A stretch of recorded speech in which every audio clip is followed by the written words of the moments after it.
Harry leaned forward, arrogance dripping from every word. "We figured it's better to be up front. No surprises later," he said with a smirk. "It's all going to us." His words hit me like a fist to the stomach, leaving me stunned.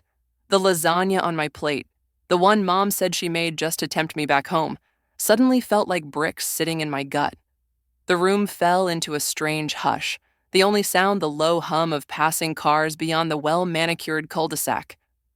My heartbeat roared in my ears as I stared across the gleaming cherrywood table at Harry and Liana, my younger twin siblings, both wearing smug smiles that made my skin crawl.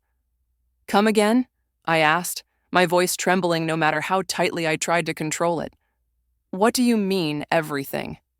"Exactly what he said," Harry replied coolly. Then Mom spoke up, her voice sharp, her earlier warmth gone, replaced by a resolute coldness. "Your father and I decided to finalize the will, and we wanted to tell you in person. The house, the lake property, everything is going to Harry and Liana." I turned to Dad, searching his face for any sign this was some kind of twisted joke, some hint of doubt or remorse, but he wouldn't even meet my gaze. His eyes stayed locked on the silverware in front of him, as though avoiding the weight of what they'd just done. The silence dragged out, heavy and cruel, until finally he spoke, his voice level and carefully chosen. "Maya," he began, folding his hands with slow precision, "you have to understand where we're coming from. You've built a life, your career, your achievements. We're proud of all you've done." He paused. "But Harry and Liana, they're still trying to find their way. They need the support more than you do." I blinked hard, trying to swallow down the fury and disbelief rising in my throat. Support? For years, I'd quietly carried this family's financial weight, always thinking it was my role, the responsible eldest.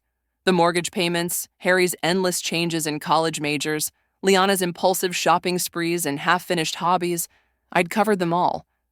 But now it seemed none of it mattered. My stomach turned as I looked at my parents' faces. Hard, closed off, like strangers I'd never met. It was betrayal, deep and bitter. "So this is what I get," I said, my voice low, shaking but steady. "After 4 years of covering your mortgage, after paying those tuition bills, after sinking $30,000 into renovating that lake house last summer, nothing. Because I had the audacity to be successful?" Mom sighed theatrically and shook her head, her expression drenched in disappointment. "This is exactly why we were hesitant to tell you. It always comes back to money with you, Maya. You never think about the family." Heat surged to my face, my fists clenched under the table. "It was always about family for me," I shot back. "Every sacrifice I made, it was for this family." "Because you wanted to," Harry cut in, his voice dripping with sarcasm. He leaned back in his chair, arms crossed, eyes gleaming with scorn. "You loved playing the martyr. No one forced you to open your wallet." Liana chuckled under her breath, casually twirling a strand of her sleek hair. Her gaze narrowed with mock sympathy. "Maybe you thought if you threw enough money at us, Mom and Dad would finally love you as much as they love us." Her words sliced through me with surgical precision, exposing an old wound I'd spent years pretending didn't exist. But what hit harder was my parents' reaction. There was none. No rebuke, no defense, just silence. That silence said everything. They'd always coddled the twins, shielded them from consequences, made excuses for every mess. And now, after years of sacrifices, I was the one being called selfish. Fury surged through my veins, searing away whatever shred of tolerance I had left. "You're absolutely right, Harry," I finally said, my voice deceptively calm. "No one forced me to do any of it. But starting now, no one gets to guilt-trip me into being this family's personal cash machine either. I'm done." I shoved my chair back and stood so suddenly the legs screeched across the hardwood. The stunned silence around the table didn't faze me.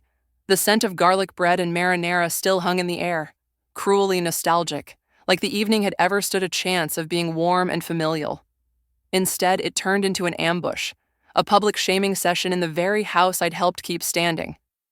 I grabbed my coat from the entryway, and as the front door slammed behind me, the sound felt final, like the snapping shut of a chapter I should have closed long ago. The crisp Seattle night air hit my skin with a jolt, but it barely dulled the sting burning inside my chest.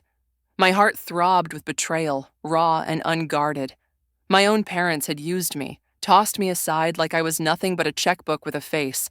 I slipped into my car, slammed the door behind me, and let my forehead rest on the steering wheel. My hands trembled as the tears came fast, uninvited but unstoppable. The drive back to my apartment in Capitol Hill was quiet, but my mind was anything but. Every mile brought back memory after memory. Every canceled weekend getaway, every 2 a.m. work night spent calculating how to cover 2 households. Every time I bit my tongue instead of asking for thanks I knew would never come. When I finally walked into my apartment, everything felt off, unfamiliar, like it all belonged to someone else. I went straight to the kitchen and opened the bottle of Cabernet I'd been saving for a celebration. If nothing else, tonight's brutal clarity seemed like a fitting occasion. Settling onto the couch, I unlocked my banking app. There they were, like monthly bruises. $1,800 labeled as Parents' Mortgage, $600 marked for utilities. My thumb hovered for less than a second before I hit cancel on both. As the confirmation screens popped up, a strange calm settled over me. It wasn't joy, but it was something close to power. I kept replaying dinner in my mind, each word, each pause, each expression. The sting wasn't just about the money. It was about what it represented. Years of emotional secondhand status suddenly made official. And yet, under all that heartbreak, something else stirred. A quiet awareness, a newfound defiance. For the first time in years, I was starting to see that my worth didn't depend on their approval. I was done living a life scripted by their needs and neglect. I knew Harry and Liana wouldn't take this quietly. There would be texts, voicemails, maybe even doorstep confrontations. But I didn't care. Tonight was my line in the sand. No more being their silent fallback, their ever-willing savior in the shadows. From now on, I belonged to myself. I took the final sip of wine, its warmth spreading through me, and let out a bitter laugh into the quiet. My family had invited me back to break the news. They were leaving everything to Harry and Liana, but in their arrogance, they'd handed me something infinitely more precious. Freedom. Sleep eluded me that night. I stared up at the shadowy ceiling of my apartment, my mind spinning through an endless loop of disbelief, hurt, and anger. The city lights outside flickered softly through my curtains, indifferent to the turmoil consuming me. Every time I closed my eyes, I relived those humiliating moments around the dinner table. The smugness on Harry's face, the amused contempt in Liana's eyes, and worst of all, the stony silence from my parents. Their silence cut deeper than my siblings' barbed words ever could. By sunrise, exhaustion had drained me of tears. I dragged myself out of bed, brewed strong coffee, and sat numbly at my kitchen table. The soft hum of the morning news filtered through the air like background static, barely registering in my consciousness. My mind was elsewhere, tangled in memories that surfaced with unnerving sharpness. Had I really been oblivious all these years? Or had I simply chosen not to see it, clinging to the illusion that my family loved me for who I was, not just for the money I brought to the table? My phone suddenly rattled across the hardwood surface, the vibration sharp and jarring. Mom, my stomach clenched, twisting into a familiar knot. I let it ring through to voicemail, unable, or unwilling, to hear her voice just yet. Moments later, the voicemail icon blinked insistently, daring me to listen. Against every instinct, I hit play. Maya, stop being so over the top. Her voice crackled through, the same weary mix of annoyance and guilt I'd heard my whole life. Call me. You know families don't treat each other this way. A bitter chuckle slipped from my lips. Family, her favorite tool of manipulation. It only mattered when it served her purpose. Never mine. I deleted the message and set the phone aside, silently vowing not to cave under the weight of her well-practiced emotional blackmail. The next few days brought a steady stream of calls. First from Mom, then Dad. Eventually, Harry and Liana joined in, their voices bouncing between patronizing advice and fake concern, laced with just enough sarcasm to sting. Not a single one of them sounded sorry, just annoyed that their money faucet had been abruptly turned off. The final straw came when Leanna accused me of being petty and envious during a heated call. I blocked them all. For the first time in years, silence settled around me, a delicate, unfamiliar peace. Yet beneath the calm, a dull ache throbbed, persistent and unshakable. To cope, I poured myself into work. Bennett Construction had just broken ground on a state-of-the-art medical office complex in Sacramento, and it demanded every ounce of my focus. Client meetings, blueprint revisions, site inspections, tasks I once tackled with ease now became my refuge. I stretched my hours, volunteered for out-of-town assignments, anything to avoid the stillness that awaited me after dark. 3 weeks drifted by with no messages, no missed calls. Part of me dared to believe maybe they had finally let it go. But deep down, I knew better. It was late Friday afternoon when the message lit up my screen, urgent and ominous. "Family meeting tonight, Maya. You owe it to us to be there." My pulse jumped. I stared at the text, stunned. The entitlement, the audacity. I didn't owe them anything, not anymore. But curiosity and maybe a tiny, fragile hope for something like closure gnawed at my resolve. Before I could talk myself out of it, I replied with a single word: "Fine." Pulling into my parents' driveway felt surreal, like driving into a scene from someone else's life. Harry's over-the-top motorcycle and Leanna's blindingly blue Kia were already there, parked next to each other like trophies of arrogance. My stomach flipped as I approached the front door, once a symbol of safety, now more like the entrance to hostile territory. Mom opened it with a tight smile, thinly veiled irritation simmering just beneath. "Maya, glad you could make it," she said with brittle politeness, gesturing for me to come in. "Rose is here too." My aunt sat in the corner of the living room, her expression soft and sympathetic, though laced with caution. Her presence caught me off guard. Rose rarely got involved when things turned messy. I took a seat opposite her, heart pounding as Harry and Leanna strode in, glaring openly like I was the villain in some shared delusion. Dad cleared his throat, his voice cold and authoritative. "We asked you here so we could settle this, Maya," he began. "Your mother and I figured you'd have come to your senses by now. Clearly we misjudged." I clenched my fists, nails digging into my palms as I bit back the retort clawing its way up my throat. "Come to my senses?" My voice trembled, despite my effort to steady it. "You cut me out completely after everything I've done for you. Every mortgage payment, every tuition check, and you want me to see reason?" "You're being dramatic," Mom snapped, her eyes rolling with irritation. "Yes, you helped, but that was your duty as the eldest. Harry and Leanna deserve stability. It's not our fault you prioritized your career over your family." I let out a bitter, humorless laugh. "I prioritized my career? Are you kidding me? I spent years building that career because you needed the money. I skipped vacations, birthdays, friendships, sacrificed entire relationships, just so you could keep pretending we were a stable, loving household." "Oh, please," Harry scoffed, leaning back like the weight of my words bored him. "No one ever begged for your charity or your pity."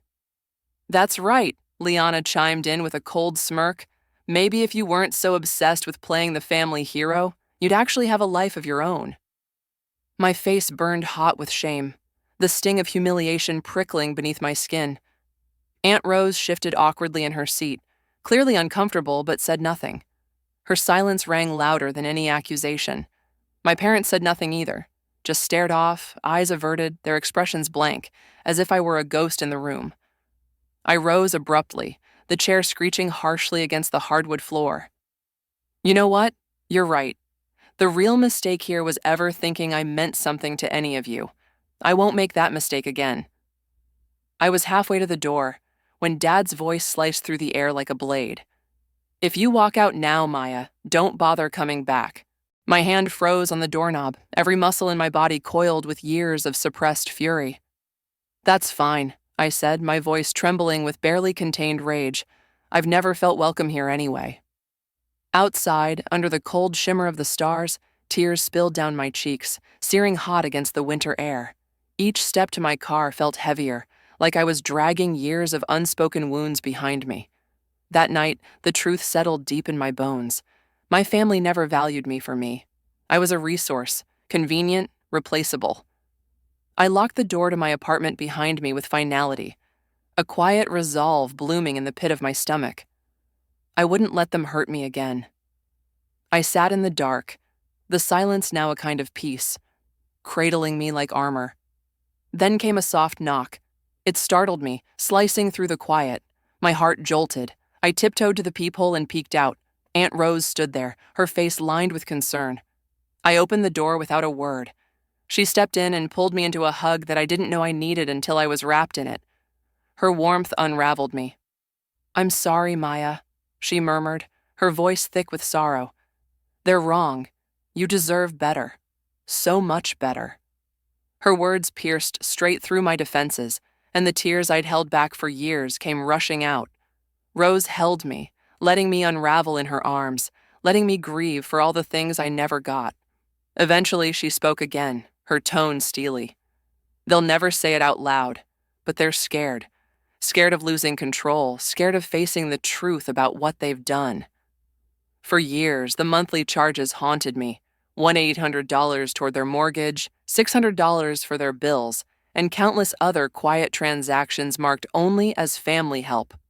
My finger hovered above the cancel autopay button, my chest tight, breath shallow. Even after everything, guilt still clawed at me, whispering those old lies. "You owe them. This is what family does." My mother's words echoed in my mind like a curse.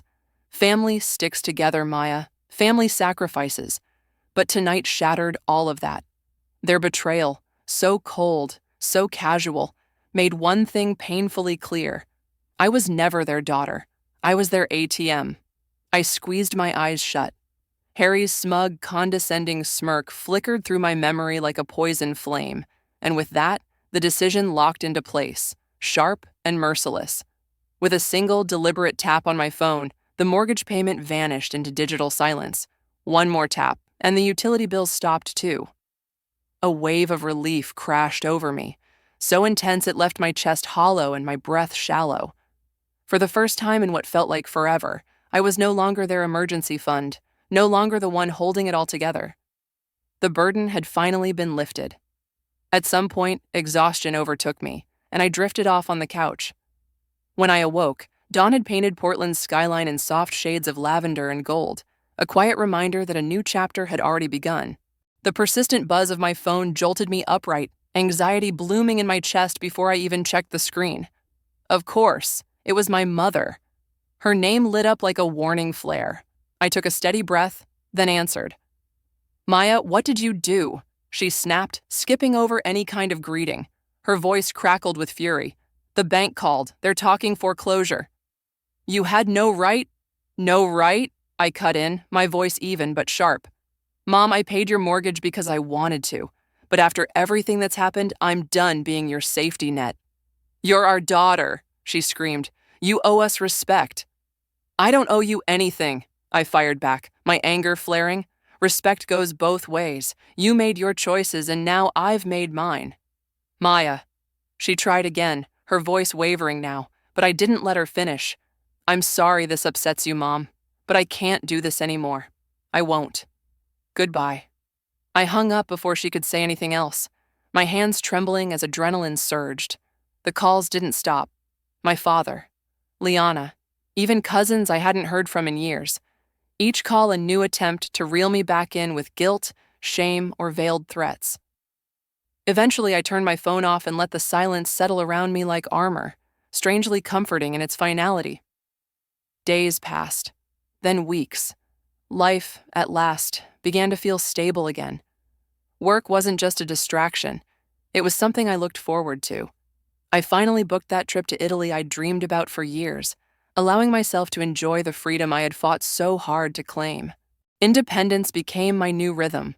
I filled my time with purpose, though loneliness crept in on quiet nights like a ghost, reminding me that healing comes at a cost. A few weeks later, I found myself headed to Sacramento on a 3-day work trip, overseeing final inspections on our newest medical complex project. The assignment felt like a perfectly timed reprieve from the emotional weight I'd been carrying, a brief escape from everything that still lingered in the background. Late Friday evening, I returned home, suitcase dragging behind me, shoulders aching from the long flight. but something didn't feel right. As I turned the corner of my hallway, I froze. My apartment door was surrounded by thick, grayish foam, hardened, expanding grotesquely around the entire frame. My stomach dropped. The entire entrance had been sealed shut. I stepped closer, fingertips brushing the surface. It was dry, stiff, immovable, deliberately sprayed into every crack, every hinge, a calculated effort to lock me out. Fear shot through me, quickly replaced by white-hot rage. Only one name surfaced in my mind with certainty: Harry. I called the building manager immediately. My voice clipped with disbelief as I paced the hallway. Hours passed before a tired locksmith arrived, his toolbox in one hand and a look of sympathy in the other. Jesus, he muttered, inspecting the damage. This wasn't random. He began chipping away at the foam slowly, his brows furrowed as the pieces broke off in stubborn chunks. Someone really didn't want you getting back in, he said, his tone grim. The fury inside me flared white-hot at the image of Harry, that smug smirk no doubt plastered across his face as he sealed my front door shut, his version of retribution for me finally daring to stand my ground. By the time the locksmith packed up and left, it was close to midnight. Sleep was a distant thought. My nerves buzzed with adrenaline, my chest heavy with unspent rage. I sank into my desk chair and remembered the hallway security camera I'd installed last fall. With a pounding heart, I queued up the footage, fast-forwarding with jittery fingers until the screen revealed the figure I dreaded and expected to see. Harry, hat pulled low, hoodie masking most of his face, but it was him. There was no mistaking the familiar gait, the way he moved. My stomach turned as I watched him calmly, almost gleefully, vandalize my doorway with a calculated cruelty. It wasn't just about money. This was deliberate, personal. With trembling hands, I saved the video file, anger transforming into something colder, resolve. For a moment, I froze. This was my own brother. Could I really go this far? But this wasn't just a petty sibling fight. This was destruction, plain and simple, a crime. I called Aunt Rose, hoping for clarity. Maya, she said, her voice both gentle and unflinching, if you let this slide, he'll never understand what real consequences feel like. Shielding him now isn't compassion, it's permission. Her words settled my nerves, firmed my decision. The next morning, I walked into the police station and filed a report. I handed over the footage as evidence. What followed was a tidal wave of fury. Voicemails stacked up like thunderclouds, each one laced with venom, calling me a traitor, heartless, vindictive. But beneath the shouting, I heard it: fear.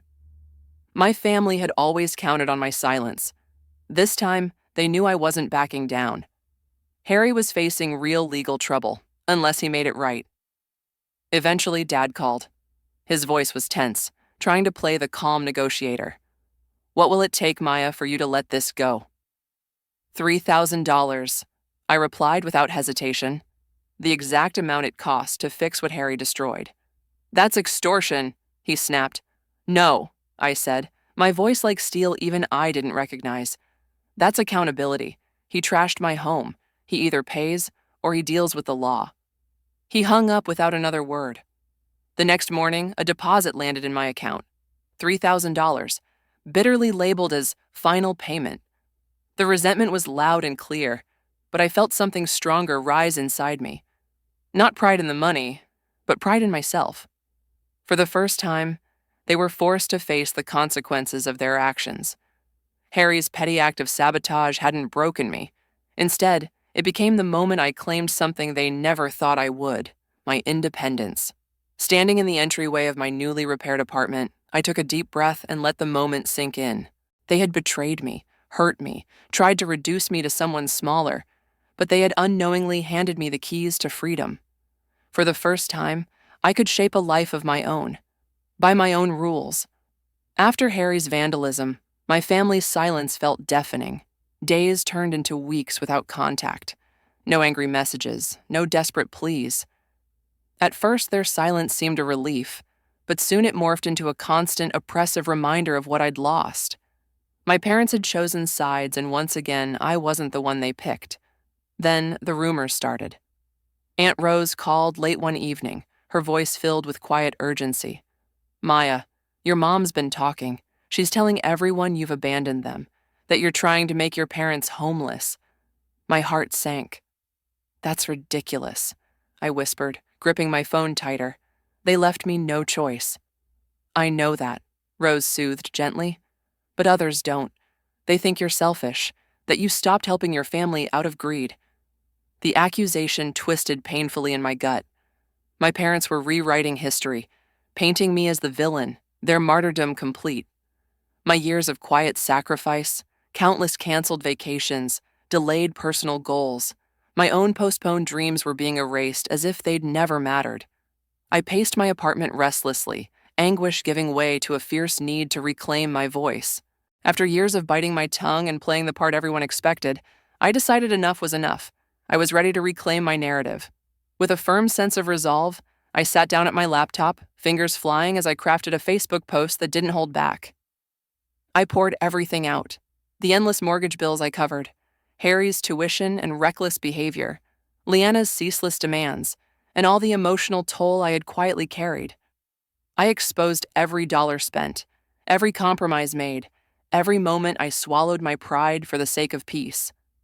My hands shook as I hovered over the post button, then clicked. Years of buried pain erupted into the open, impossible to take back. The response was immediate. Comments poured in, some filled with compassion, others laced with criticism. Some were stunned and sympathetic, shocked at how long I'd endured being taken advantage of. Others lashed out, condemning me for airing dirty laundry in public. Then came my mother's voicemail, sharp, angry, blistering. "How dare you embarrass us like this? You had no right." Something inside me snapped at her indignation. I picked up the phone and called her back, voice tight with fury. "No right?" I fired back. "You lied to everyone. After everything I've sacrificed, you painted me as selfish, as the villain, just so you could keep your reputation intact? You walked out on us," she shot back, venom laced in her tone, "all because we were trying to help your brother and sister, who needed it more than you." "No," I said, my voice shaking but firm. "You gave up on me the moment you decided everything I did didn't count. You raised Harry and Liana to expect the world without lifting a finger, and now you're facing the fallout. You've torn this family apart," she whispered, her voice cold. "No," I answered softly. "You did that." I ended the call, heart pounding, tears welling in my eyes. Guilt clawed at my insides, thick and relentless. Had I gone too far? Was I wrong to finally demand what I deserved? Just as I began to spiral, a knock sounded at the door. I opened it to find Aunt Rose, her expression etched with deep concern. Without a word, she pulled me into a hug, warm, strong, and full of the unconditional support I'd yearned for. "Maya," she said gently as she stepped inside, "your post changed everything. People in the family are finally starting to see what's real. Your mom kept everything you did in the shadows. Most of us had no idea." I let out a long breath, a heavy mix of relief and sorrow curling in my chest. "Does it even matter anymore?" "It does," Rose said, gripping my hand with quiet insistence. "Your voice matters. You've carried this family without recognition for far too long. Your parents may have chosen lies, but that doesn't mean you have to live under them anymore." Her words reached deep, settling into the bruised parts of me. Slowly, the ache began to loosen its grip, making space for something unfamiliar: hope. I wasn't hiding anymore. I wasn't swallowing my truth. It hurt, it was messy, but it was mine. A few days later, my phone buzzed unexpectedly. A text from Leanna, short and sharp. "Thanks a lot. Everyone hates us now. Hope you're proud." I stared at it, feeling strangely unaffected. I had spent years molding myself to fit into their expectations, desperate for their approval. But standing here now, among the wreckage of those illusions, I finally saw it for what it was. Their validation had always been conditional, bought with silence and sacrifice. I replied with quiet strength, "I'm done apologizing for your choices. Maybe now you'll finally learn responsibility." She never wrote back. Weeks went by. The whispers from extended relatives slowly faded into the background. My parents were forced to face the consequences without my help, taking on part-time work, confronting mounting debts they'd long ignored. Harry remained the same, irresponsible, unapologetic, while Liana drifted through her days, angry, yet still refusing to change. Meanwhile, my life began to quietly bloom in the background, like wildflowers finally free to grow in open air. For the first time, every decision I made was mine and mine alone. I wasn't just financially independent, I was emotionally untethered. I'd stared down the truth, weathered the storm of betrayal from those closest to me, and emerged intact. In the middle of all that heartache, I found a hidden reservoir of strength I never knew I had. My parents had hoped their decision to write me out of their will would shatter me, but without realizing it, they handed me the most powerful gift of all, the courage to stand by myself. 6 months slipped by, and slowly, their toxic presence stopped coloring every corner of my life. It didn't happen overnight. At first, the quiet felt like a haunting, an echo of relationships lost, connections frayed beyond repair. But eventually, that silence softened, turning into something gentle, something freeing. I came to realize I was no longer bound by their chaos. I threw myself into work with purpose, climbing the ladder until I earned a promotion that came with a corner office and a salary I once only fantasized about while staring at spreadsheets late into the night. For the first time, my income was mine to keep. No more draining my savings to cover overdue bills. No more midnight Venmo transfers to bail Leanne out of yet another disaster, or fund Liana's latest whim. Every cent in my account became a quiet, defiant testament that putting myself first wasn't an act of selfishness, it was survival. With that newfound freedom, I finally booked the 2-week trip to Italy I had always postponed, paralyzed by guilt every time I thought about spending money on myself. One evening, as I stood on a small balcony in Florence, the sun setting in brushstrokes of gold and rose over the Duomo, I felt it, a deep, soul-settling peace. For the first time in years, joy wasn't followed by shame or burdened by duty. Back home in Portland, I joined a hiking group and started taking back my weekends, ones I'd long surrendered to grief and obligation. On one of those crisp Saturday morning hikes, I met Alex. There was something in the way he listened, in his calm voice and sincere eyes, that felt like healing. His presence didn't fix everything, but it made room for something new, hope.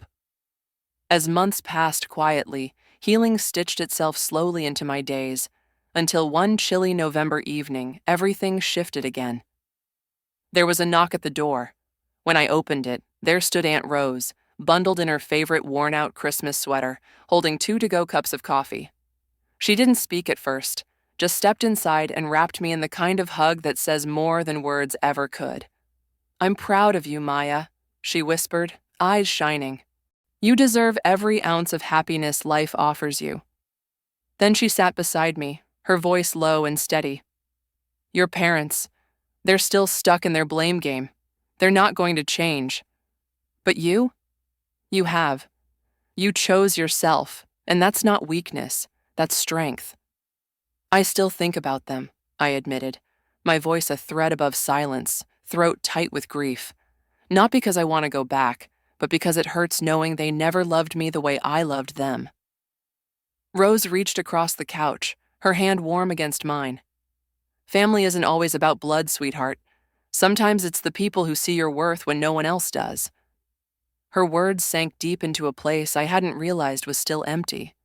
That night we sat together long after the coffee turned cold, sharing memories, laughter, even tears. For the first time, I truly understood. Family isn't defined by biology, but by love freely given and respect freely earned. Over the following weeks, quiet rumors from estranged relatives painted a grim picture of my parents' lives. My mother had picked up early morning shifts at a 24-hour diner, her face lined with fatigue, while my father pushed himself beyond his limits, stocking shelves at a hardware store. Harry had walked away from another job, still unwilling to own up to anything. And Liana, still lost in her social media fantasies, chasing a dream that never chased her back.